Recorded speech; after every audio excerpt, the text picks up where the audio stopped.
Hi friends, welcome to my YouTube channel Indian crochet art. जहाँ पर हम वैसे तो हर फ्राइडे लेकिन कभी कभी देर भी हो जाती है, लेकिन आपके लिए एक नया क्रोशेट प्रोजेक्ट लेकर ज़रूर आते हैं। तो आज का हमारा जो क्रोशेट प्रोजेक्ट है वो है ये sweatshirt with ruffle sleeves. वैसे तो बहुत ही आसान है। यहाँ पर मैंने जो स्टिचेस का यूज़ किया है वो आप जो ब्लू कलर देख रहे हैं वो सिर्फ और सिर्फ सिंपल सिंगल क्रोशेट स्टिच है। एक यूनिक स्टिच है जो ऑफ वाइट कलर में आप देख रहे हैं। स्लीव्स की बॉर्डर, बॉडी एरिया की बॉर्डर और नेक लाइन पर जो है पॉपकॉर्न स्टिच, वो भी बहुत ही आसान है। मैंने बहुत अच्छे से सिखाया है, आप ज़रूर बना लोगे। तो ये बहुत ही आसान है, 2 या 3 दिन में पूरा बन जाएगा। ज़रूर ट्राई कीजिए। और अगर पसंद आ रहा है तो वीडियो को लाइक करना ना भूलें, फैमिली और फ्रेंड्स के साथ शेयर भी कर दीजिए। और अगर चैनल पर नए हैं तो चैनल को सब्सक्राइब कर दीजिए ताकि आने वाले ऐसे ही इंटरेस्टिंग वीडियो की नोटिफिकेशन आपको मिलती रहे। चलिए शुरू करते हैं आज का ट्यूटोरियल।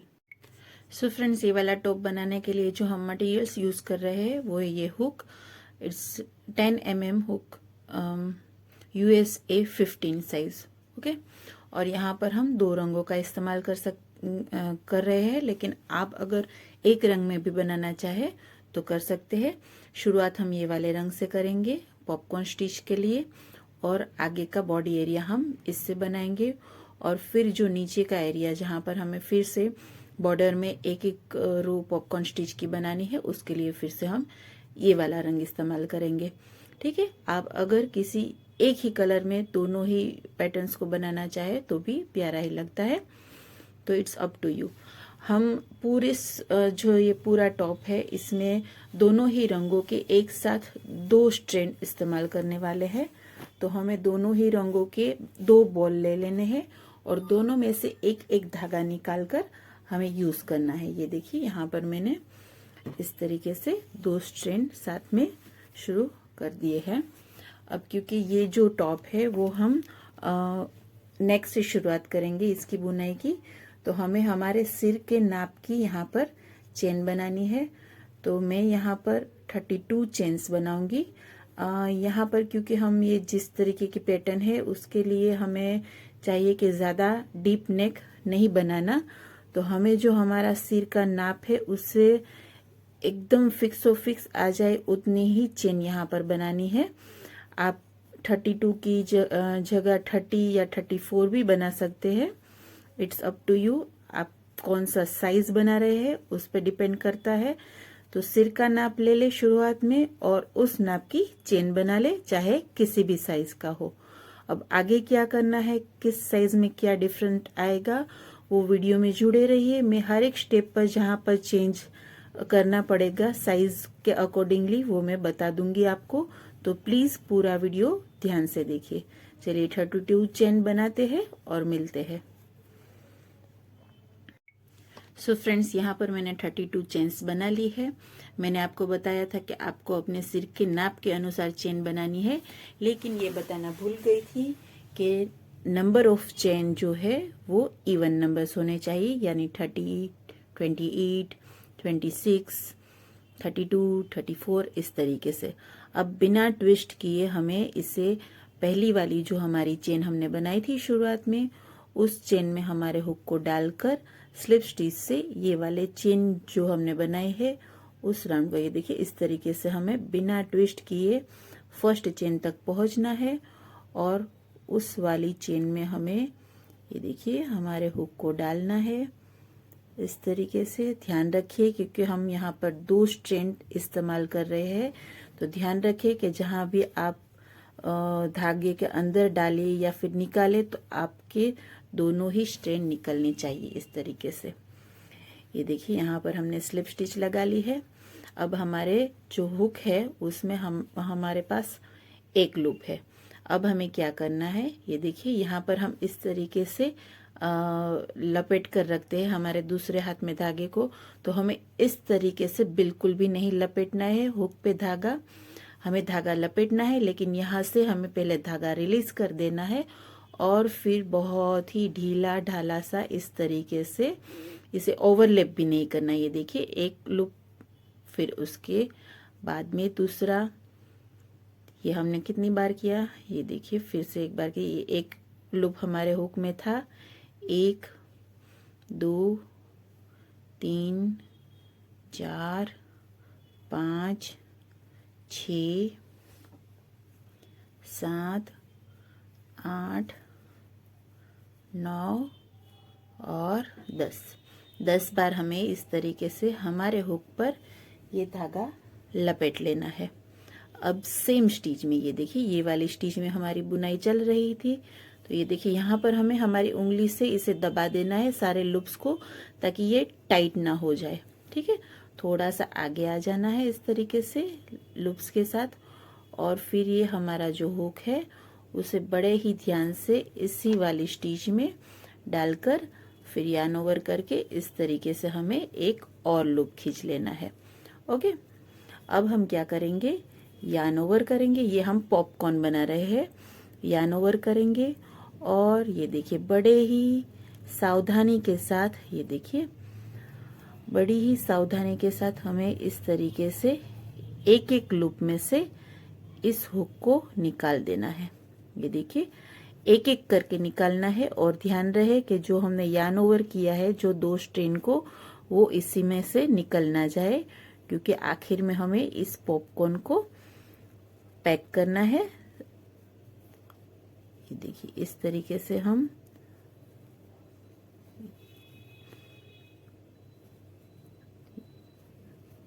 ये थोड़ा सा सब्र के साथ करने वाला काम है, लेकिन आसान है, बिल्कुल भी मुश्किल नहीं।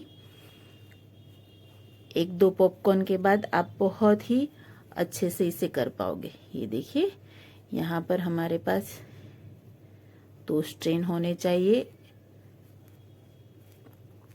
अभी एक लूप और बाकी है, उसमें से भी हमें निकाल लेना है इस तरीके से। ये देखिए ये आखिरी वाले लूप में से भी हमने निकाल लिया। अब हमें क्या करना है, एक चेन बना लेनी है लाइक दिस, यार्न ओवर करना है। देखिए यार्न ओवर करना है और ये वाले लूप में से निकाल लेना है। तो ये जो फर्स्ट पॉपकॉर्न है हमारा वो रेडी हो चुका है। अब जो नेक्स्ट स्टिच है, यानी कि ये वाली स्टिच, वहां पर हमें एक सिंगल क्रोशेट की बुनाई करनी है इस तरीके से।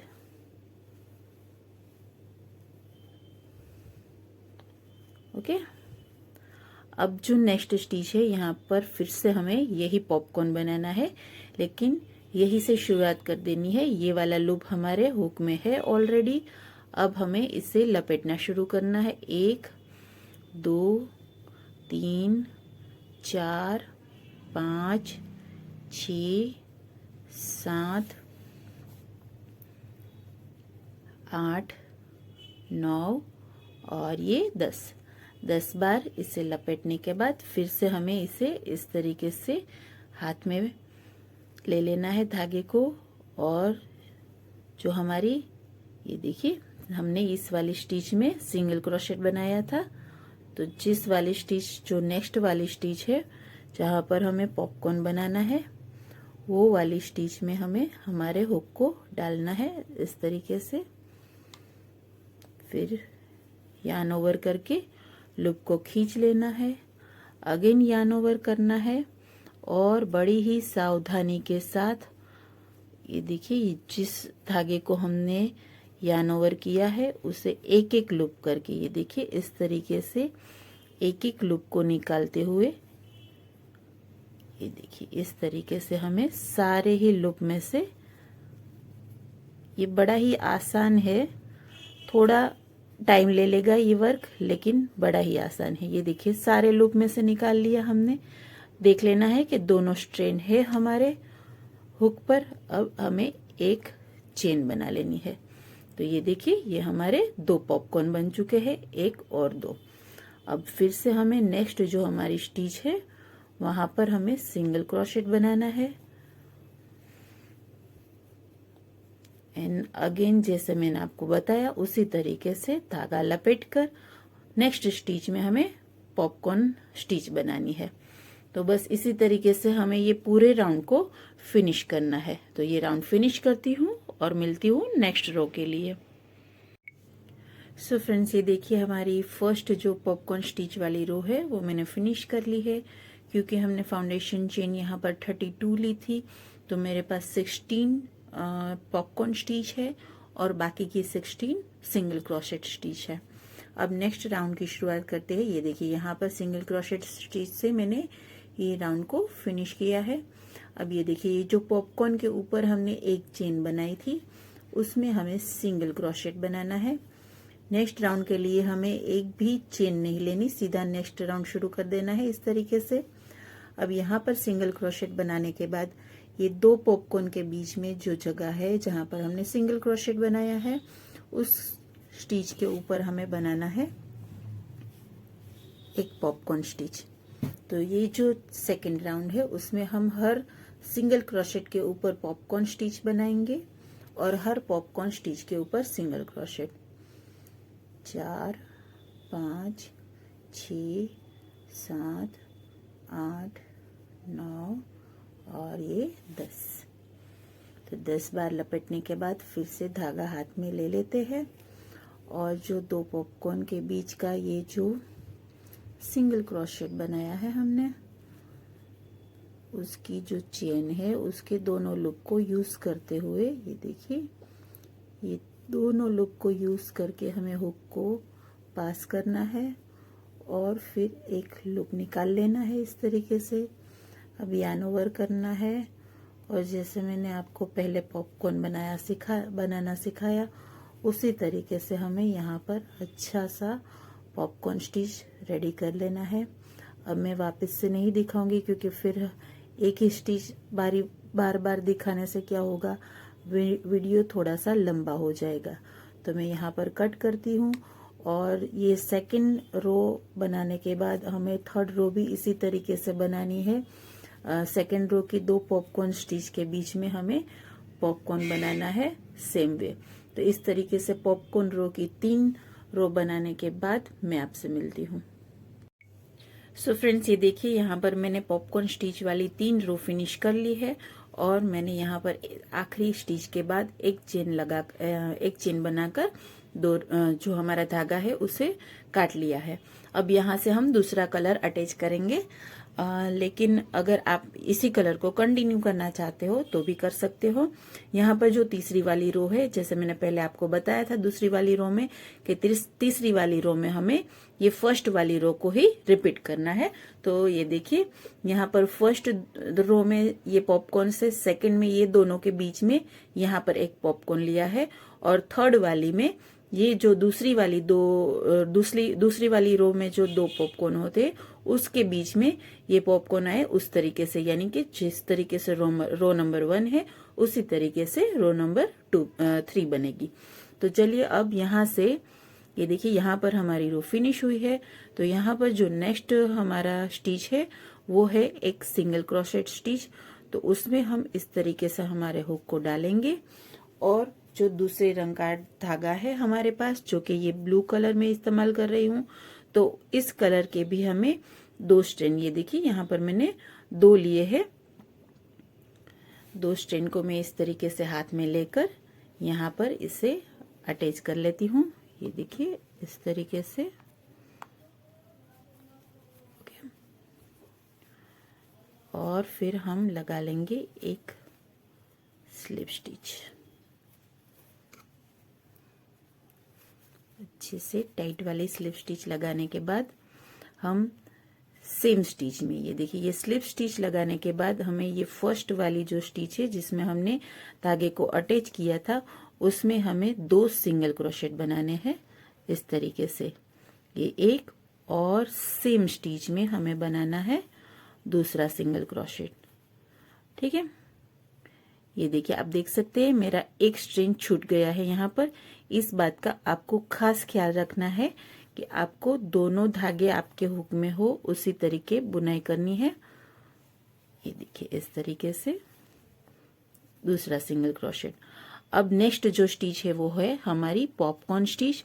तो उसमें जो हमने ऊपर बंद करने के लिए एक चेन बनाई होती है वहां पर हमें 2 सिंगल क्रोशेट बनाने हैं। ये देखिए ये वाली जगह पर ये जो धागा है वो हमारी जो टेल है वो वो वाला धागा है शायद, या फिर हमारे पॉपकॉर्न स्टिच का ही धागा है यहाँ पर, सॉरी। तो ये देखिए, इससे हम इस तरीके से दबा देंगे और ये जो हमारी चेन है जिससे हमने पॉपकॉर्न स्टिच को बंद किया था, उसमें हमें एक और फिर सेम जगह पर दूसरा सिंगल क्रोशेट बनाना है। अब जो हमारी नेक्स्ट स्टिच है वो अगेन सिंगल क्रोशेट है, जो कि हम 2 पॉपकॉर्न के बीच में बना रहे थे। तो अगेन वो वाले सिंगल क्रोशेट में हमें 2 सिंगल क्रोशेट बना लेने हैं। ये देखिए, एक और ये दूसरा। अगेन पॉपकॉर्न स्टिच है, तो ये देखिए मिस्टेक नहीं करेंगे। अब इस बार इसे इस तरीके से पकड़ेंगे और यहाँ पर जो चेन है उसमें हमें सिंगल क्रोशेट बनाने हैं, 2 सिंगल क्रोशेट। तो हर स्टिच में, यानी कि पॉपकॉर्न स्टिच के ऊपर जो चेन है उसमें और नेक्स्ट स्टिच जो कि सिंगल क्रोशेट है, उस हर स्टिच में हमें 2 सिंगल क्रोशेट बनाने हैं। तो हमारे पास टोटल 32 स्टिचेस है। तो हर एक स्टिच में अगर हम 2 सिंगल क्रोशेट बनाएंगे तो ये वाली जो हमारी रो है, ये देखिए कुछ इस तरीके से दिखेगी। ये वाली रो यहाँ पर कंप्लीट होते हुए हमारे पास 64 सिंगल क्रोशेट स्टिचेस होगी। तो चलिए ये वाली रो फिनिश करते हैं और नेक्स्ट रो कैसे बनानी है उसके लिए थोड़ी ही देर में मिलते हैं। सो फ्रेंड्स, ये देखिए, ये ब्लू रंग से मेरी जो फर्स्ट वाली रो जो मैंने शुरुआत की अभी वो मैंने फिनिश कर ली है। अब हम नॉर्मली अगर किसी रो को फिनिश करते हैं तो उसे यहाँ पर स्लिप स्टिच लगाकर फिर एक चेन बनाकर नेक्स्ट रो की शुरुआत करते हैं, लेकिन यहाँ पर हम ऐसा नहीं करेंगे। यहाँ पर हम सीधा, ये देखिए, ये जो फर्स्ट हमारा यहाँ पर फर्स्ट स्टिच में हमने 2 सिंगल क्रोशेट बनाए हुए हैं, तो जो फर्स्ट चेन है उसे हम नहीं काउंट करेंगे। ये जो 2 सिंगल क्रोशेट बने हैं, तो फर्स्ट वाले जो सिंगल क्रोशेट है, ये देखिए यहाँ पर फिर से मैंने एक ही स्ट्रेन में डाल दिया है। आपको ये खास ध्यान रखना है कि आपको दोनों के दोनों स्ट्रेन में ही अपने हुक को डालना है। ये देखिए इस तरीके से, अभी भी एक ही स्ट्रेन है कि मुझे, क्योंकि ये फर्स्ट स्टिच है इसलिए थोड़ा सा, ये देखिए अभी ये दोनों स्ट्रेन में जाएगा हमारा हुक। ये देखिए इस तरीके से दोनों ही स्ट्रेन में डालकर हुक को, ये देखिए अब है, हमें नेक्स्ट रो की शुरुआत कर देनी है। यानी कि जो बैक लूप है, आपने देखा मैंने बैक लूप में डाला है मेरे हुक को, तो फर्स्ट सिंगल क्रोशेट के बैक लूप में हमें एक सिंगल क्रोशेट बनाना है। अब हम ये वाली रो में एक भी इंक्रीज नहीं करेंगे। अब जो हमारा नेक्स्ट सिंगल क्रोशेट है वो है ये, और ये है पीछे इसका ये बैक लूप है। तो ये बैक लूप के अंदर मैं अपने हुक को डालूंगी और यहाँ पर सिंगल क्रोशेट बनाऊंगी।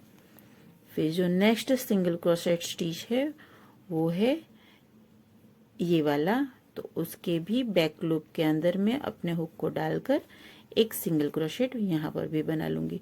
तो बस सारे ही सिंगल क्रोशेट के ऊपर हमें इस तरीके से बैक लूप सिंगल क्रोशेट बनाना है। और जहाँ से हमने यहाँ से हमारी रो की शुरुआत की है, तो यहाँ पर हमें एक स्टिच मार्कर लगा देना है ताकि हमें पता चले कि हमारी रो फिनिश कहाँ होती है और शुरू कहाँ से होती है, तो हम रो को काउंट कर सके। तो ये जो सेकंड रो मैंने बनाई है बैक लूप सिंगल क्रोशेट, उससे सेकंड, फिर थर्ड, फोर्थ और फिफ्थ, यानी कि सेकंड रो को पूरा करने के बाद और 3 बार इसे रिपीट करना है। और उसके बाद हम एक इंक्रीज वाली रो बनाएंगे कुछ अलग ढंग से। तो मैं सेकंड, थर्ड, फोर्थ और फिफ्थ रो बनाती हूँ और फिर आपसे मिलती हूँ। सो फ्रेंड्स, ये देखिए, ये अब कुछ इस तरीके से दिखेगा।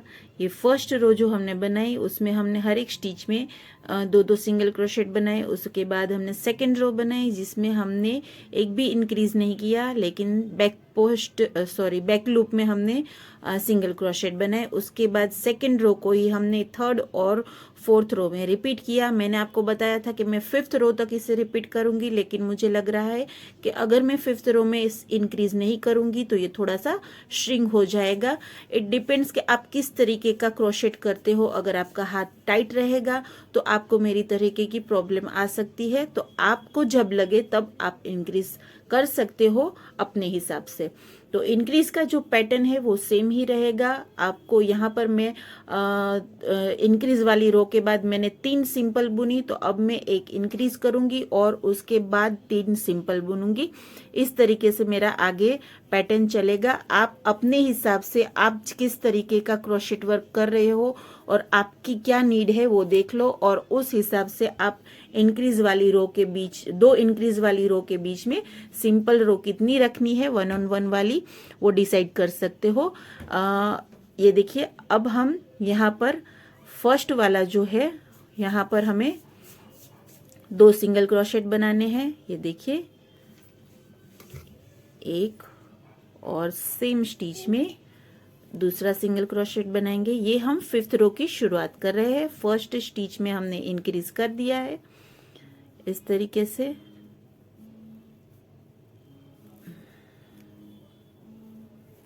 ये देखिए, अब नेक्स्ट 3 जो स्टिचेस है उसमें हमें सिंपल ही बुनना है, यानी कि 1 2 और ये 3। हमें बैक लूप में ही काम करना है। अब आगे की सारी स्टिचेस में ये ध्यान रखिए। ये देखिए, 3 सिंपल यानी कि 1 on 1 बुनने के बाद अगेन चौथे स्टिच में हम 2 बुनेंगे सिंगल क्रोशेट, यानी कि चौथी वाली स्टिच में हम इंक्रीज करेंगे। तो 3 सिंपल और चौथी वाली स्टिच में इंक्रीज, ये हमारा इंक्रीज के लिए पैटर्न रहेगा, जिसे आगे भी हम इसी तरीके से फॉलो करने वाले हैं। सिर्फ 2 इंक्रीज रो के बीच में आपको कितना गैप छोड़ना है, यानी कि सिंपल रो कितनी रखनी है, ये आप डिसाइड कर ले, क्योंकि आप जैसे ये वर्क करोगे तो आपको पता चल जाएगा कि कौन सी वाली रो में आपको अब इंक्रीज की ज़रूरत है। तो बस वहां से जब फर्स्ट इंक्रीज वाली रो आप बनाओ तो आप देख लो कि आप 4 रो का गैप रख रहे हो तो ठीक है, या फिर ज़्यादा गैप भी चल रहा है आपको, तो आप उस हिसाब से आगे जहां भी हमें इंक्रीज करना होगा, अभी हम बेल स्लीव भी बनाएंगे तो वहां पर भी हम इसी तरीके को फॉलो करेंगे इंक्रीज के लिए। ठीक है, अब देखिए, ये हमें इस तरीके से बुनना है। पूरी ये इंक्रीज वाली रो हमें फिनिश करनी है और इंक्रीज वाली रो के बाद 3 सिंपल रो बुननी है। ठीक है, अब यही पैटर्न को हमें ये शोल्डर, हमारा जो ये योग एरिया है, वहां पर रिपीट करना है। अब अगर आप छोटा बना रहे हो, किसी छोटी लड़की के लिए बना रहे हो या फिर एक्स्ट्रा स्मॉल साइज में बना रहे हो, तो हो सकता है कि आपको 10 या 12 रो के बाद अपना योग का साइज मिल जाए। लेकिन आप अगर एक्सेल या फिर डबल एक्सेल साइज के लिए बना रहे होंगे तो ये देखिए, यहाँ से शुरुआत किस तरीके से करनी है वो मैंने आपको बता दिया है। अभी योग एरिया जो है वो आप 6 से 7.5 इंच तक रख सकते हो अकॉर्डिंग टू योर साइज। यानी कि ये जो बुनाई है, ये देखिए, यहाँ पर हम जो योग का बेल्ट बनाएंगे उसकी लंबाई आप साइज के हिसाब से, बहुत छोटा बना रहे हो यानी कि मेरी जो आयमन है उस उतने जितना लाइक 3 से 5 साल के बच्चे तक का बना रहे हो तो बहुत ही छोटा रखने की ज़रूरत है। आप उनका योग नाप ले और उस हिसाब से ही ये योग की बुनाई करें।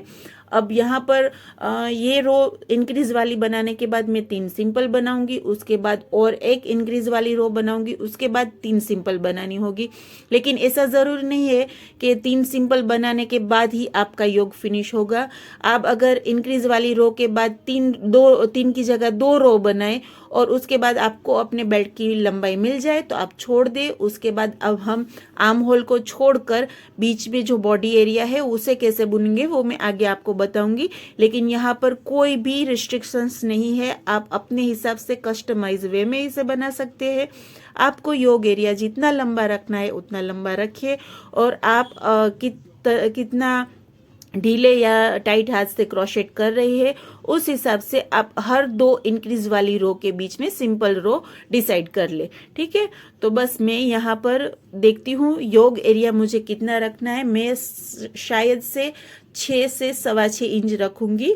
अभी मैं देखती हूँ कि मुझे कितना रखना है और ये योग एरिया पूरा करने के बाद ही मैं आपसे मिलूंगी। और उसमें शायद हो सकता है कि ये एक इंक्रीज रो के बाद 3 सिंपल बुनने के बाद मुझे एक और इंक्रीज वाली रो बनानी पड़ जाए। तो वो सारा कुछ मैं किस तरीके से बनाया है मैंने योग एरिया में, वो सारा कुछ योग एरिया फिनिश करने के बाद आपसे मिलूंगी और आपको बताऊंगी। तब तक आप भी अपने नाप के लिए जो बना रहे हैं उसका योग एरिया कंप्लीट रखिए जिस तरीके से मैंने आपको बताया। सो फ्रेंड्स, ये देखिए यहाँ पर मैंने योग एरिया 7 इंच लंबा बनाया है। मैं आपको मेजर टेप रख के भी दिखा देती हूँ। ये देखिए, ये ऑलमोस्ट 7 इंच है। और इतना बनाने के लिए मैंने तीसरी बार जो इंक्रीज किया उसके बाद मुझे यहाँ पर 2 रो बनानी पड़ी।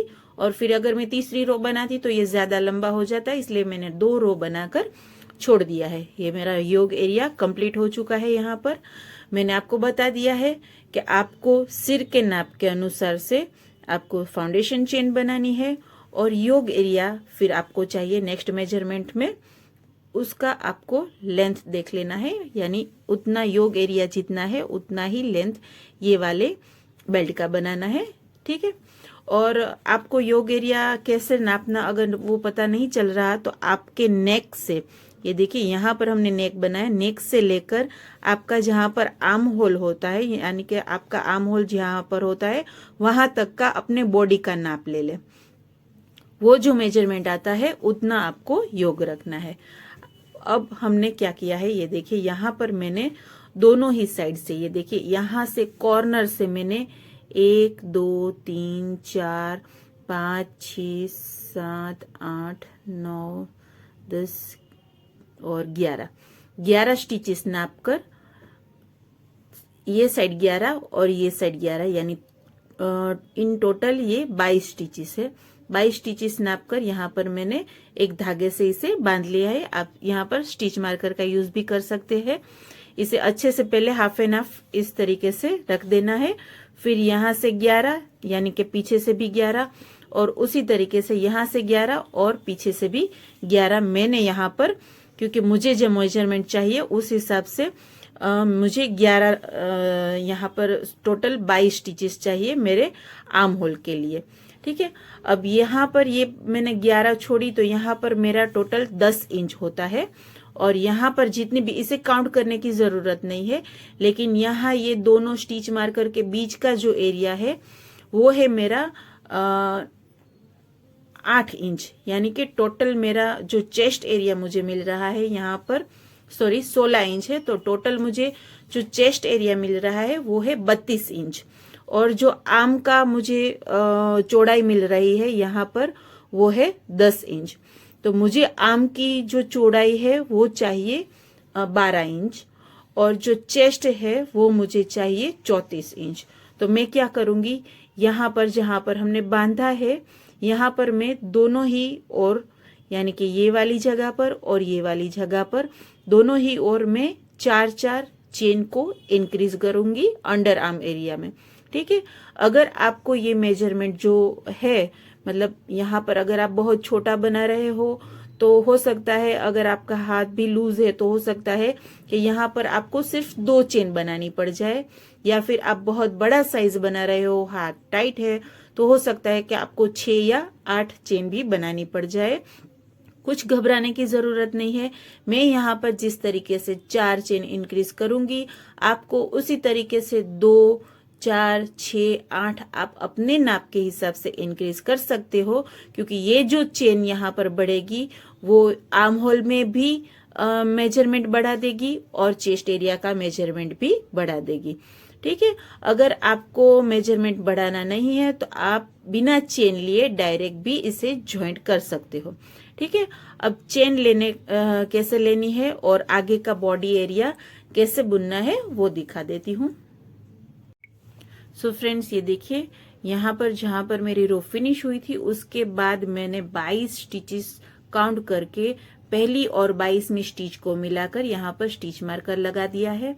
अब ये देखिए हम नेक्स्ट राउंड की, जो कि हमारा बॉडी और एरिया का फर्स्ट राउंड है, उसकी यहाँ से हम शुरुआत कर रहे हैं। ये देखिए 1 2 3 और ये 4 चेन बनाकर ये देखिए, ये स्टिच मार्कर की बाद वाली जो स्टिच है यानी कि ये वाली स्टिच, यहाँ पर इसे हमें स्लिप स्टिच से ज्वाइंट कर लेना है। इस तरीके से स्लिप स्टिच से ज्वाइंट करने के बाद हमें एक चेन बनानी है। ओके, और यहां से हम धागे को काट लेंगे।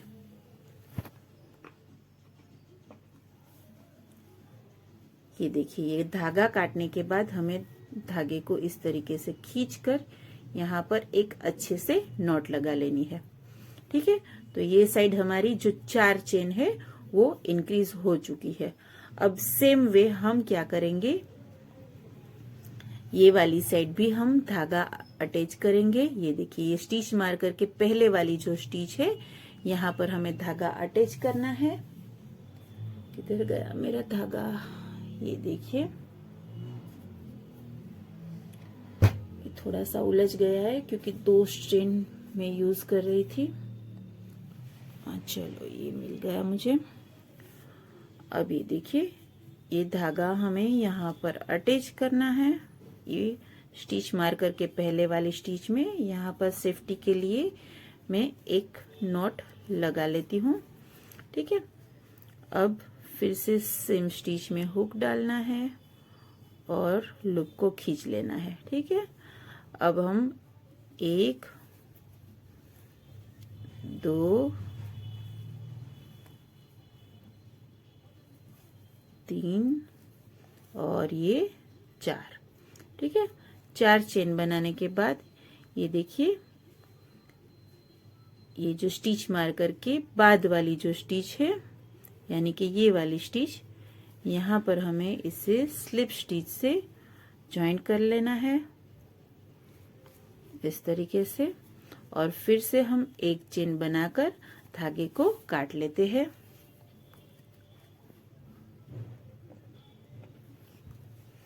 धागे को काटकर हमें इसे खींचकर इसे भी अच्छे से नॉट लगा लेनी है। ठीक है, अब अगर हम चाहे तो ये दोनों स्टिच मार्कर जो है, जो मैंने यहाँ पर, मुझे स्टिच मार्कर्स मिल नहीं रहे थे मेरे, तो मैंने यहाँ पर धागे बांध दिए थे। अब हम इसे दोनों ही धागों को खोल डालेंगे इस तरीके से, क्योंकि हमें स्टिचेस काउंट करने के लिए ये चाहिए थे। ये देखिए, ये वाली साइड भी मैं निकाल ही देती हूँ।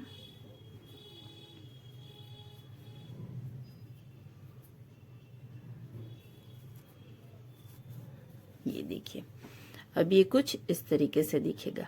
ये देखिए, यहाँ दोनों ही साइड हमारी 4 चेन इंक्रीज होते ही ये जो एरिया है ये 12 इंच बन चुका है, और ये जो बीच का हमारा बॉडी एरिया है ये हमारा 36 इंच बन चुका है। ठीक है, अब हमें किसी भी एक जगह पर हमारे धागे को अटैच करना है फिर से, और फिर वही हर एक स्टिच में ये साइड में हमने जो चेन भी बनाई है उन चेन में भी हमें, अभी मैं आपको दिखाती हूँ, वही से हम अटैच करते हैं। ये देखिए, चेन में किस तरीके से बुनाई करेंगे वो दिखा देती हूँ मैं आपको। ये देखिए,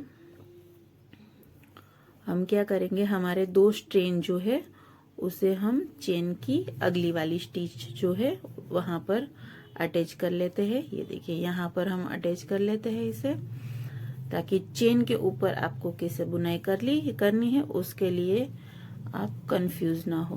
देखिए, यहाँ पर धागे को अच्छे से सिक्योर कर लेना है। ये जो टेल्स बची है उससे बाद में हम अच्छे से एक दूसरे से नॉट लगाकर काट लेंगे। ये देखिए, ये अच्छे से सिक्योर हो चुका है। अब हमें यहीं से शुरुआत करनी है। शुरुआत में हम एक चेन बनाएंगे सिर्फ धागे को ऊपर लेने के लिए, और उसके बाद ये देखिए, सेम स्टिच में हमें एक सिंगल क्रोशेट बना लेना है।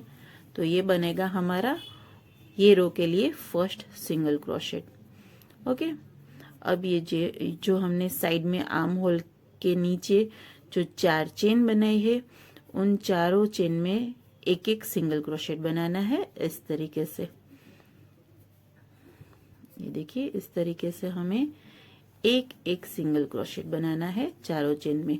यानी कि नीचे जो 4 चेन है उसकी जगह हमें 4 सिंगल क्रोशेट मिलेंगे। देखिए तीसरी,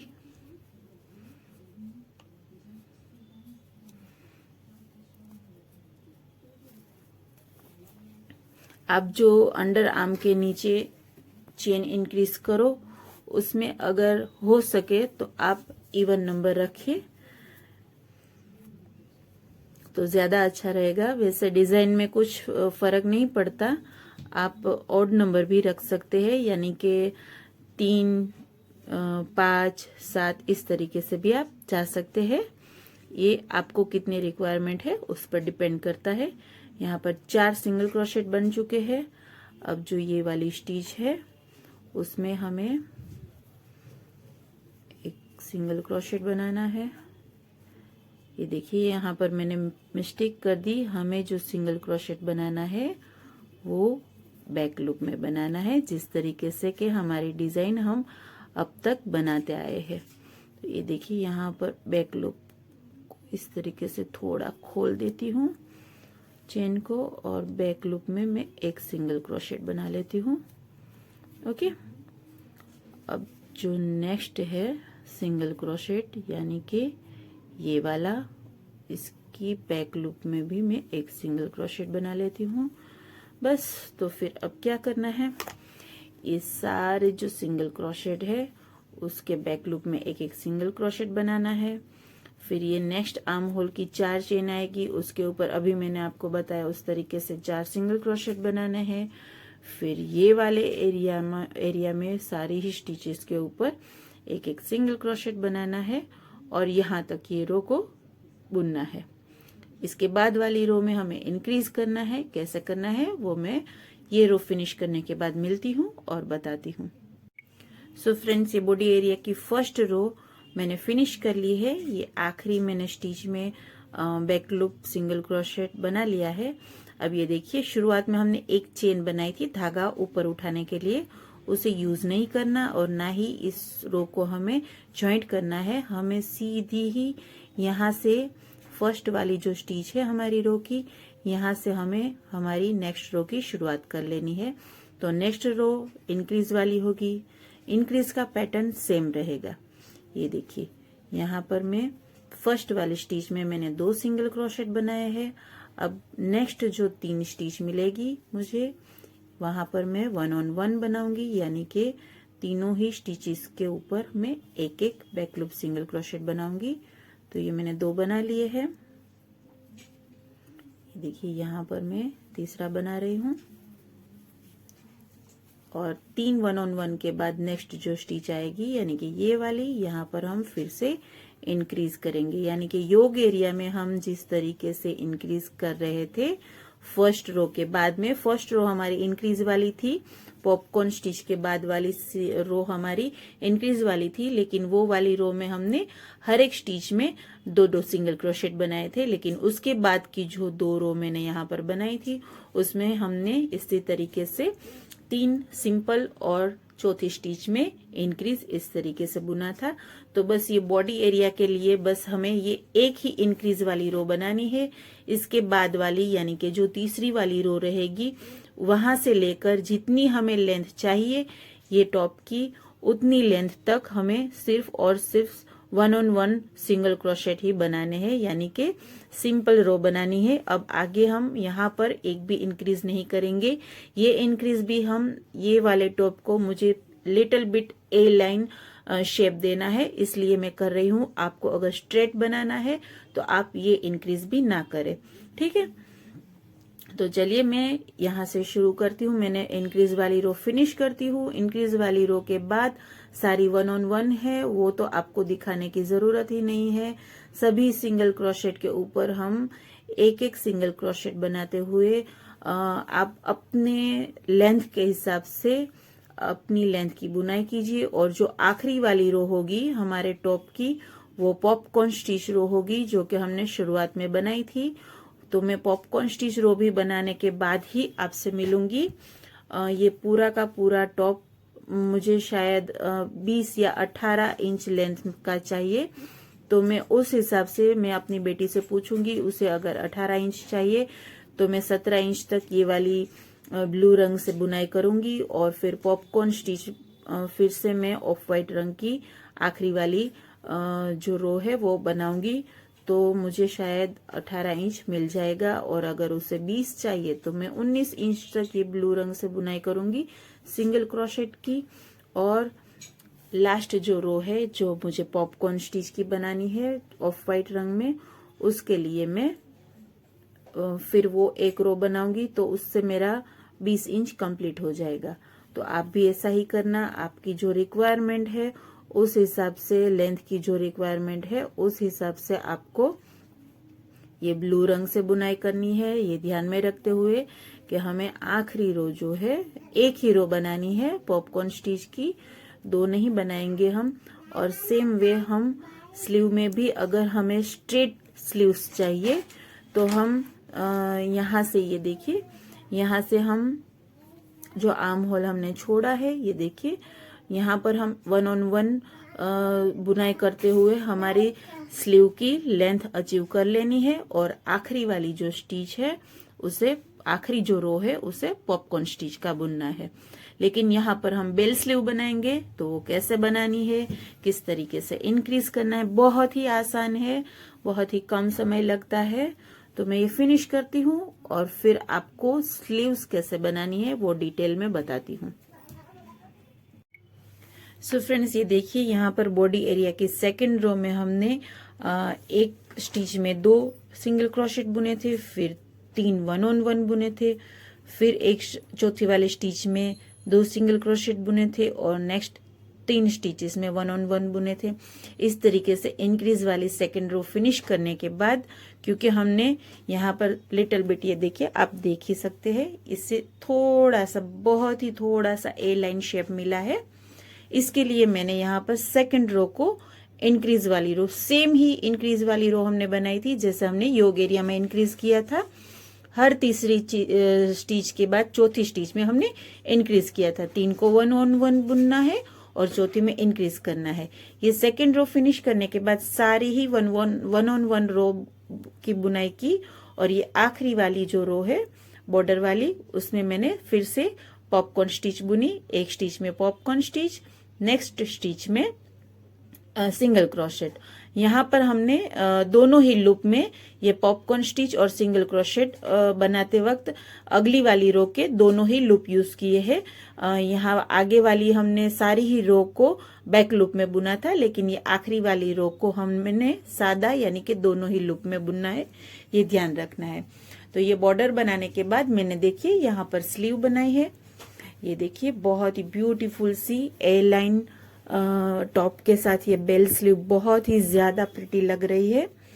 ये देखिए, अब ये देखिए यहाँ पर मैंने क्या किया, जो हमारी 24 स्टिचेस थी हमारी योग एरिया में, और 4 स्टिचेस हमने यहाँ पर अंडर आर्म में इंक्रीज की थी। उन सारी ही स्टिचेस पर, यानी कि 24 स्टिचेस है, उनके ऊपर बैक लूप में काम किया, सिंगल क्रोशेट बनाया, और जो 4 स्टिचेस हमने बनाई थी चेन के ऊपर, उस चेन का एक लूप हमारी साइड यानी ये स्लीव की साइड बाकी था, उन चारों में मैंने एक एक सिंगल क्रोशेट बनाकर फर्स्ट जो रो है उसे 28 सिंगल क्रोशेट मुझे मिले।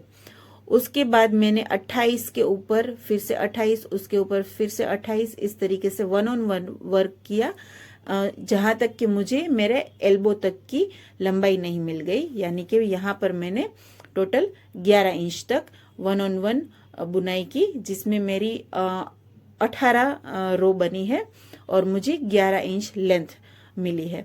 फिर 19th वाली रो में मैंने इंक्रीज शुरू किया। 19th वाली रो से अगर आपको इतना बड़ा बेल नहीं चाहिए तो आप और 4-5 रो सीधी स्ट्रेट बुन ले और उसके बाद इंक्रीज वाली रो की शुरुआत करें, तो ये बेल थोड़ा सा छोटा मिलेगा और थोड़ा सा आगे से मिलेगा।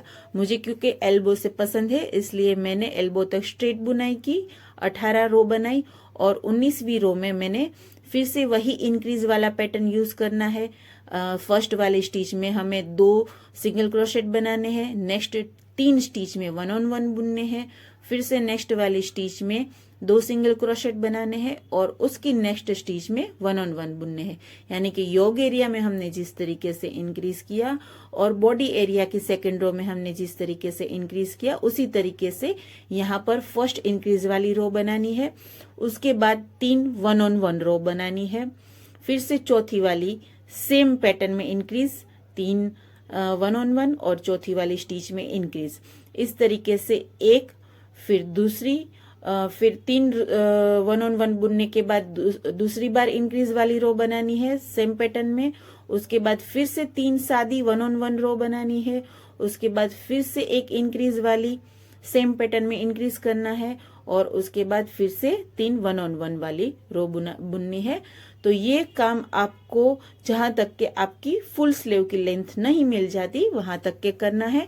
यहाँ पर मुझे 19वीं रो मैंने इंक्रीज वाली बुनी, फिर 20 21 22 में सादी बुनाई की, 23 फिर से इंक्रीज वाली हुई, 24 25 और 26 सादी हुई, 27 फिर से इंक्रीज वाली हुई, 28 29 और 30 फिर से सादी हुई, 31 में मैंने इंक्रीज किया और 32 और 33 बनाने पर मुझे मेरी लेंथ मिल गई, इसलिए मैंने 34वीं रो यानी कि तीसरी सादी रो यहाँ पर नहीं बनाई, सीधी ये पॉपकॉर्न वाली रो बना दी। तो इसी तरीके से मैं यहाँ पर दूसरी स्लीव भी बना लूंगी। ये देखिए, ये जो सारी 24 स्टिचेस है यहाँ पर मैं बैक लूप सिंगल क्रोशेट बनाऊंगी और यहाँ पर जो 4 स्टिचेस है उसका जो दूसरा वाला लूप हमारे पास बचा है, एक लूप में तो हमने बॉडी एरिया में बना लिया है सिंगल क्रोशेट, अब एक हमारे साइड वाला लूप बचा है। तो ये देखिए, ये वाले लूप में हमें 4 सिंगल क्रोशेट बना लेने हैं। तो यहाँ पर स्लीव में हमें टोटल 28 रो मिल जाएगी और उसके बाद आपको जिस तरीके का बेल चाहिए उस तरीके की बुनाई आपको करनी है। छोटा बेल चाहिए तो ये स्ट्रेट बुनाई लंबी कर लीजिए और इंक्रीज वाली रो को कम रखिए, लेकिन इतना याद रखिए कि इंक्रीज का पैटर्न सेम रहेगा। 3 सादी स्टिचेस, चौथी में इंक्रीज, फिर से 3 सादी, चौथी में इंक्रीज और हर 2 इंक्रीज रो के बीच में हमें 3 रो सादी बुनाई करनी है। ये जो फॉर्मूला हमने यहाँ से शुरू किया था योग एरिया से, उसे आखिर तक हमें पकड़ के रखना है। तो चलिए फिर मैं ये नेक्स्ट वाली रो की भी बुनाई, नेक्स्ट वाली स्लीव की भी बुनाई कर लेती हूँ। इसमें कुछ दिखाने लायक नहीं है, यूं ही वीडियो लंबा हो जाएगा। अगर कोई क्वेरीज है तो आप मुझे कमेंट बॉक्स में पूछ सकते हैं, मैं आपको अच्छे से समझा दूंगी। चलिए मैं ये नेक्स्ट स्लीव भी बुनकर रेडी करती हूँ इस टॉप को और फिर हम इसे मारिया को पहना कर देखते हैं कि उस पर ये कैसा लगता है। ओके फ्रेंड्स, तो ये देखिए, ये दोनों स्लीव मैंने बुन कर रेडी कर ली है और मैंने मारिया को ये गिफ्ट भी दे दिया है। उसने पहन भी लिया है। अब पूछते हैं उससे कि उसे कैसा लगा। कैसा लगा बेटा? अच्छा लगा। कंफर्टेबल है पहनने में? वार्म है? हाँ एकदम। कल पहन कर जाओगे अपने क्लासेस पे? हाँ जरूर। ओके चलो भाई, हाँ इसे तो पसंद आ गया। आप भी अगर इतना ही ब्यूटीफुल बनाना चाहते हो तो ज़रूर बनाइए और पिक मुझे इंस्टा पर, फेसबुक पर हमारा जो पेज है वहाँ पर शेयर कीजिए। चलिए फिर मिलते हैं एक नए ऐसे ही इंटरेस्टिंग वीडियो के साथ इंशाअल्लाह अगले फ्राइडे को। तब तक के लिए बाय बाय।